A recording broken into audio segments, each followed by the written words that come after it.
कुमार सत्यनिष्ठा से प्रतिज्ञा करता हूँ। मैं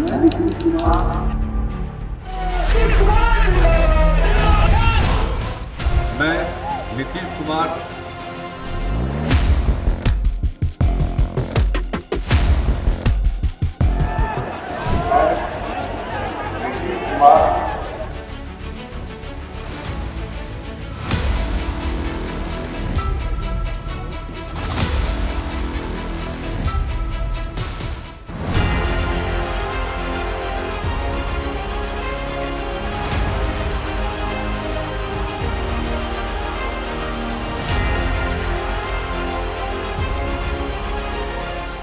जितनी भव्य ये जीत है उतना ही भव्य कल हम लोग का शपथ ग्रहण समारोह होने जा रहा है।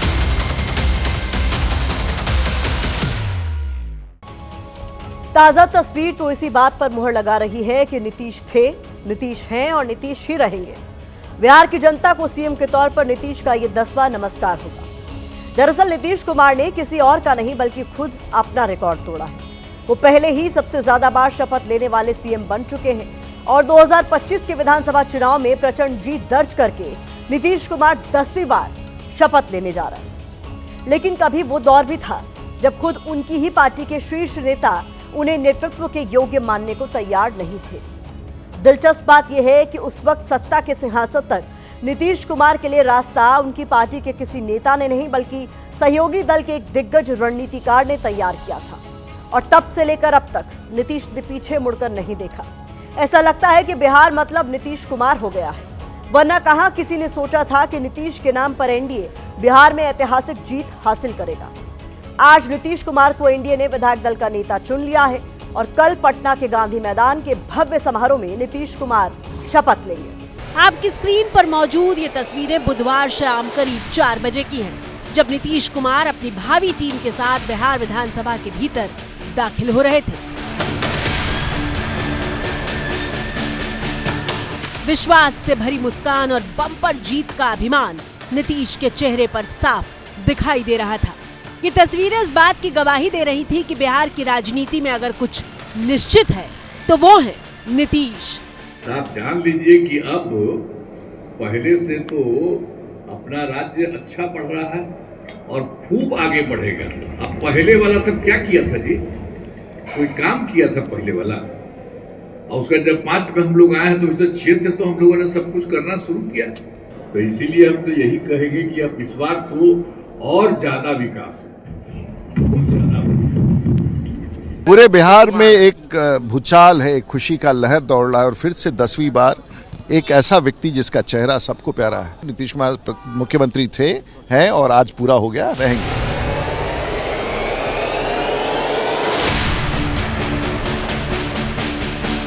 सबसे पहले आप बुधवार सुबह की ये तस्वीरें देखिए जो जेडीयू विधायकों के बैठक की है।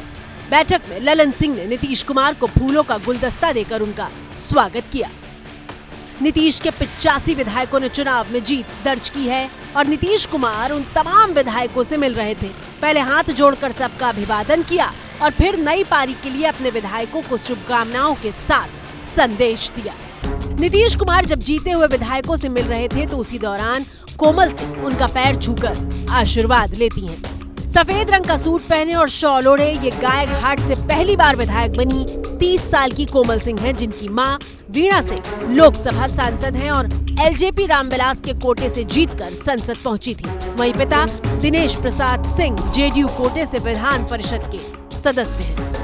ना खुशी बिहार वासियों को इस बात का है कि पुनः बिहार का कमान हमारे मुख्यमंत्री आदरणीय नीतीश कुमार जी संभालने जा रहे हैं। उस खुशी में महिलाओं को और भी ज्यादा खुशी है कि इस बिहार के मुख्यमंत्री नीतीश कुमार जी होने जा रहे हैं, क्योंकि महिलाओं को आगे बढ़ाने का काम हमारे मुख्यमंत्री नीतीश कुमार जी करेंगे।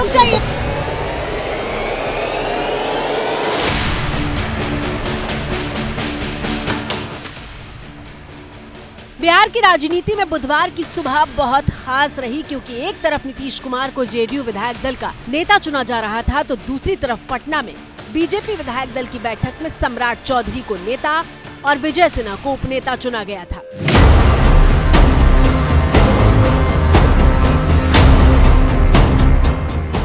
सम्राट चौधरी को पहले मिथिला का पाग पहनाया गया और फिर माला और गुलदस्ता से उनका सम्मान किया गया। नेतृत्व को बहुत बहुत धन्यवाद और सभी विधायकों को धन्यवाद देता हूं, जिन्होंने लगातार दूसरी बार मौका दिया है पार्टी का नेतृत्व करने का और आदरणीय प्रधानमंत्री जी के सपने को बिहार में जन जन तक पहुंचाने का काम किया जाए।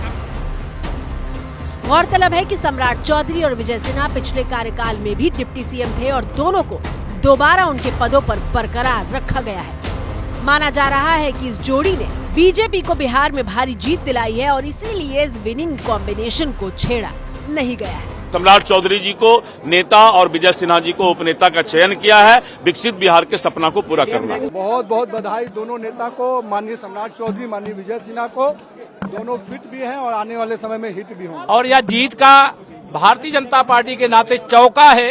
हरियाणा, महाराष्ट्र, दिल्ली, अब बिहार आगे के लिए तैयार। दरअसल सम्राट चौधरी कुशवाहा समुदाय यानी ओबीसी वर्ग से आते हैं, जबकि विजय सिन्हा भूमिहार समाज से ताल्लुक रखते हैं। सम्राट चौधरी को डिप्टी सीएम बनाकर बीजेपी ने एक ओबीसी नेता को आगे किया है, क्योंकि कुशवाहा जाति बिहार में यादवों के बाद सबसे बड़ी ओबीसी जातियों में से एक है और ये वर्ग पारंपरिक रूप से नीतीश कुमार के वोट बैंक का हिस्सा रहा है। सम्राट चौधरी को आगे रखकर बीजेपी ओबीसी वोट बैंक को अपने साथ जोड़े रखना चाहती है। बीजेपी आगे की प्लानिंग कर रही है, लेकिन सच्चाई यह है कि नीतीश कुमार का कोई विकल्प फिलहाल एनडीए के पास नहीं है और बनता हुआ दिख भी नहीं रहा है। 2025 में नीतीश को जिस तरह की जीत मिली है, उसने ये संदेश भी दे दिया है कि वो किसी भी मोर्चे पर बैकफुट पर नहीं दिखने वाले हैं।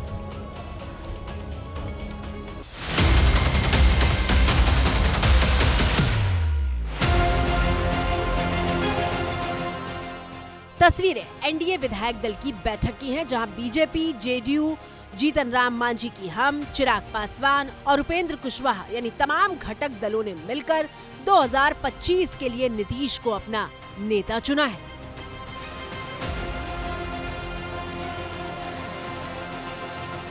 तो यही कहेंगे कि सब लोग मिल करके एकदम बिल्कुल हर जगह के लिए कहिए और सब लोग मिल करके पूरा करेंगे।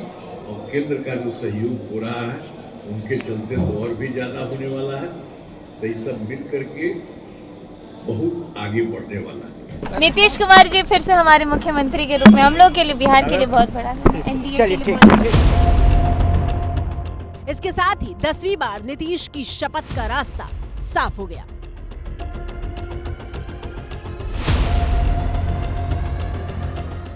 कल शपथ के बाद इस बात को पूरा प्रयास किया जाएगा कि जो वादे हम लोगों ने संकल्प पत्र में किए हैं, एक एक करके जल्द से जल्द उन वादों पर हमारी एनडीए की सरकार खरा उतरेगी। विधायक दल का नेता चुने जाने के बाद नीतीश कुमार जब बाहर निकले तो मीडिया से बात तो नहीं की, लेकिन उनका हंसता हुआ चेहरा बता रहा था कि ये पल और खुशी कितनी खास है।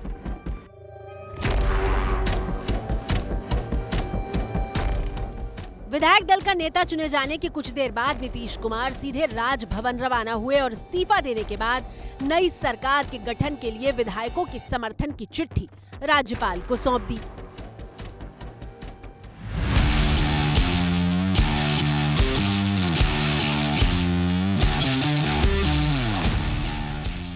अब इंतजार गुरुवार सुबह का है, जब पटना के गांधी मैदान में नीतीश कुमार 10वीं बार बिहार के सीएम पद की शपथ लेंगे।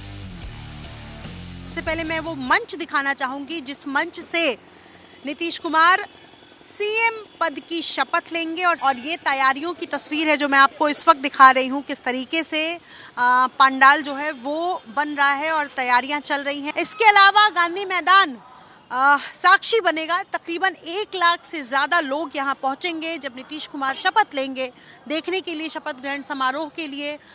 बड़ी बात यह है कि खुद प्रधानमंत्री नरेंद्र मोदी, इसके अलावा 10 अलग अलग राज्यों के सीएम भी शपथ ग्रहण समारोह में शामिल होने के लिए पहुंचेंगे। पटना के गांधी मैदान में पंडाल से लेकर कुर्सियां सजाई जा रही हैं। ये मौका कितना खास है उसे इस बात से समझिए कि पहली बार बिहार के शपथ ग्रहण समारोह में पीएम मोदी शामिल होने जा रहे हैं। 10वीं बार नीतीश कुमार जी मुख्यमंत्री के तौर पे शपथ लेंगे, प्रधानमंत्री जी मौजूद रहेंगे और बिहार में नई सरकार बनेगी। तस्वीरें मंगलवार की हैं, जब गांधी मैदान में शपथ ग्रहण की तैयारियों का जायजा लेने के लिए नीतीश कुमार खुद ही पहुंच गए थे। नीतीश कुमार के साथ डिप्टी सीएम सम्राट चौधरी और मुख्य सचिव समेत कई अधिकारी निरीक्षण स्थल पर पहुंचे थे।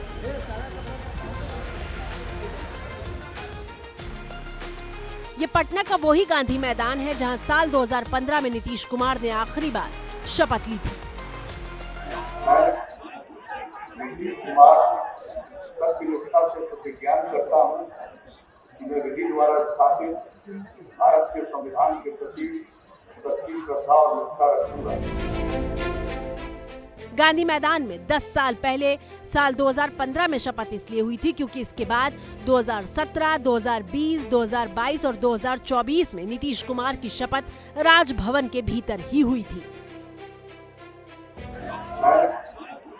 नीतीश कुमार सत्य निष्ठा से प्रतिज्ञा करता हूं कि मैं विधि द्वारा स्थापित भारत के संविधान के प्रति सच्ची श्रद्धा और निष्ठा रखूंगा। साल 2020 में बिहार में एनडीए की सरकार बनी थी, लेकिन कोरोना होने की वजह से शपथ समारोह राजभवन में ही हुआ था और इसलिए मोदी भी शामिल नहीं हुए थे। लेकिन 2025 में नीतीश की शपथ के साक्षी बनने के लिए मोदी भी गुरुवार को पटना के गांधी मैदान में मौजूद रहेंगे। माननीय प्रधानमंत्री जी कल गांधी मैदान में आ रहे हैं।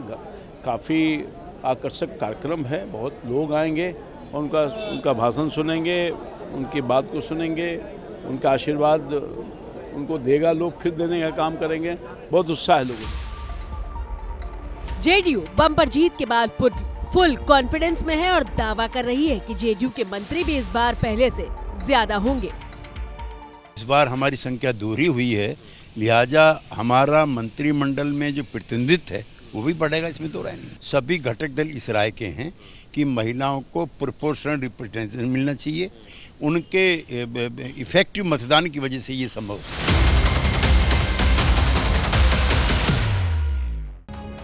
2025 के बिहार विधानसभा चुनाव में ये पहली बार हुआ था जब बीजेपी और नीतीश के बीच सीटों का बंटवारा बराबरी का हुआ।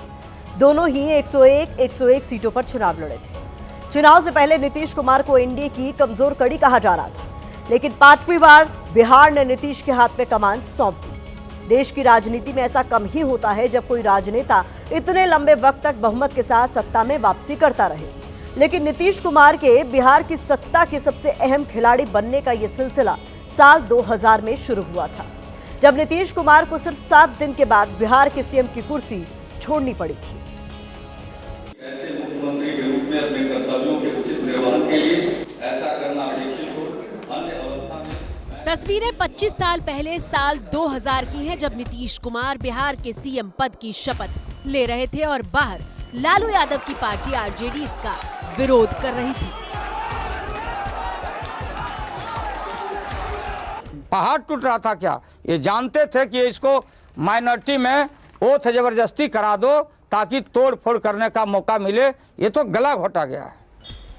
दरअसल हुआ ये था कि साल 2000 के बिहार विधानसभा चुनाव में किसी भी दल को स्पष्ट बहुमत नहीं मिला था। 324 में से 124 सीटें हासिल करके आरजेडी सबसे बड़ी पार्टी बनी थी, लेकिन बहुमत के लिए जरूरी 163 के आंकड़े से बहुत दूर थी। इस बीच नीतीश कुमार ने बहुमत का दावा पेश करते हुए सीएम पद की शपथ ले ली थी।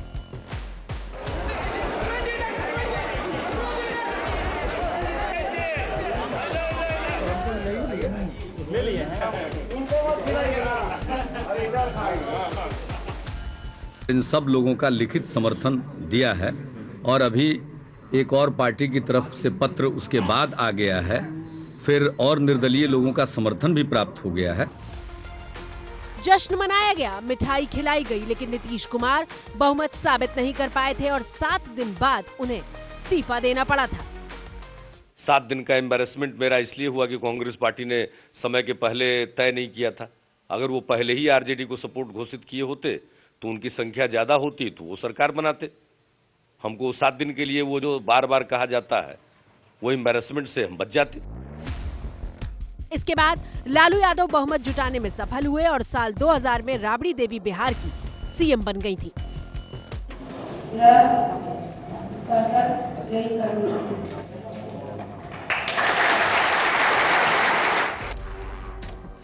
राबड़ी ने बतौर बिहार के सीएम शपथ ली थी क्योंकि चारा घोटाले की वजह से लालू सीएम नहीं बन सकते थे। और फिर आया साल 2005 जब बीजेपी और जेडीयू गठबंधन ने विधानसभा चुनाव लड़ा।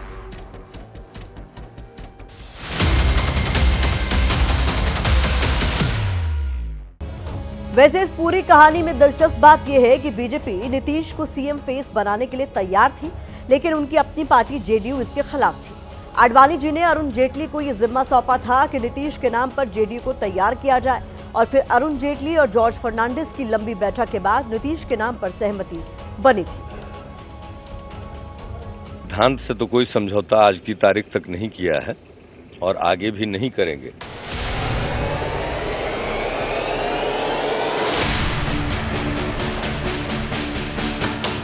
साल 2005 में नीतीश कुमार ने बिहार के सीएम के तौर पर कमान संभाली थी।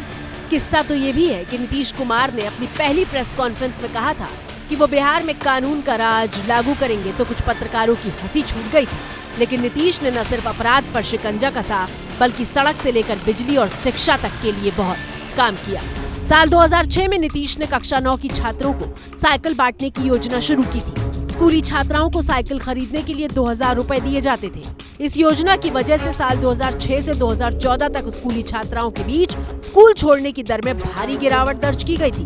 2006 के पहले यानी लालू राज तक ये दर 17.6% थी, जो साल 2014 में घटकर 5.7% तक रह गई थी। ऐसा सुंदर बिहार बनेगा, एक समय आएगा कि बाहर के लोग बिहार में काम तलाशने आएंगे, ऐसा बिहार बनेगा।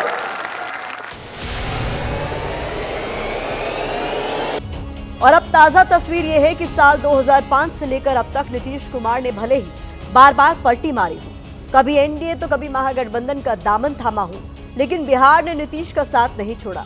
नीतीश पर पलटू का टैग तो लगा, लेकिन अपने काम से वो बिहार में सुशासन बाबू की छवि को हासिल करने में कामयाब भी रहे।